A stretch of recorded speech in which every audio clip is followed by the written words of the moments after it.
ఆలోచించండి, మీరు ఒక బిల్డింగ్లోకి ఎంట్రీ ఇచ్చారే అనుకోండి, ఇక మళ్ళీ ఏ అవసరం కోసమైనా బయట ప్రపంచంలోకి అడుగు పెట్టాల్సిన అవసరమే లేదు. బయట ప్రపంచంతో సంబంధం లేకుండా తిండి, నిద్ర, షాపింగ్ అన్నీ ఆ బిల్డింగ్ లోపలే. వినడానికి ఏదో సైన్స్ ఫిక్షన్ సినిమాలా ఉంది కదా, కానీ ఇది అక్షరాల నిజం. ఒక ఊర్లో ఉండే జనాభా మొత్తం ఈ ఒక్క బిల్డింగ్లోనే నివసిస్తున్నారు. అసలు ఈ బిల్డింగ్ ఎక్కడ ఉంది, ఈ బిల్డింగ్ను ఎందుకంత పెద్దగా నిర్మించారు, ఆ డీటెయిల్స్ అన్నీ క్లియర్గా చెప్తా వినండి.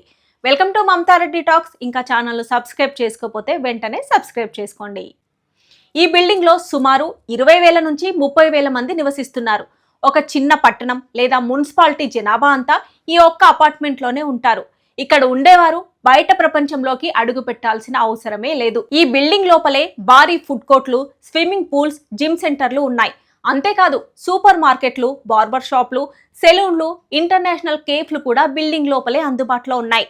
ఇక్కడ నివసించే వారిలో ఎక్కువ మంది గ్రాడ్యుయేట్లు, చిన్న చిన్న వ్యాపారస్తులు మరియు ఇన్ఫ్లుయెన్సర్లు ఉంటారు. అందుకే దీనిని యంగ్ పీపుల్స్ హబ్ అని కూడా అంటారు. మరి ఇంత పెద్ద బిల్డింగ్లో రెంట్ ఎంత ఉంటుందో తెలుసా?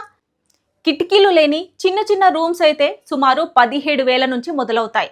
అదే బాల్కనీ ఉండి పెద్ద రూమ్స్ అయితే 50,000 వరకు రెంట్ ఉంటుంది. ఈ బిల్డింగ్లో మొత్తం 260 మీటర్ల పొడవున రూమ్స్ విస్తరించి ఉంటాయి.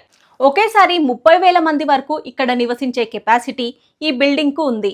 అయితే ఈ అద్భుతమైన కట్టడం పేరు రీజెంట్ ఇంటర్నేషనల్ బిల్డింగ్. ఇది చైనాలోని జెజియాంగ్ ప్రాంతంలో ఉన్న హాంగ్జో నగరంలో ఉంది.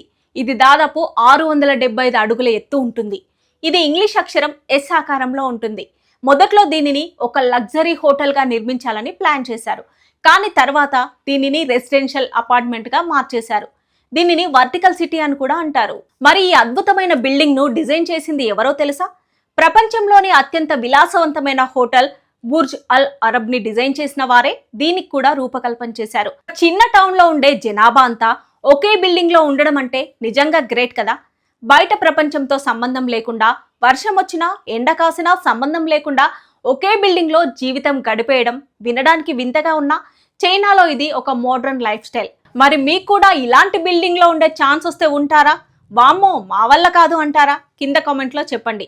ఇన్ఫర్మేషన్ నచ్చినట్లయితే లైక్ చేయండి, షేర్ చేయండి. ఛానల్ సబ్స్క్రైబ్ చేయడం మర్చిపోకండి. Thanks for watching.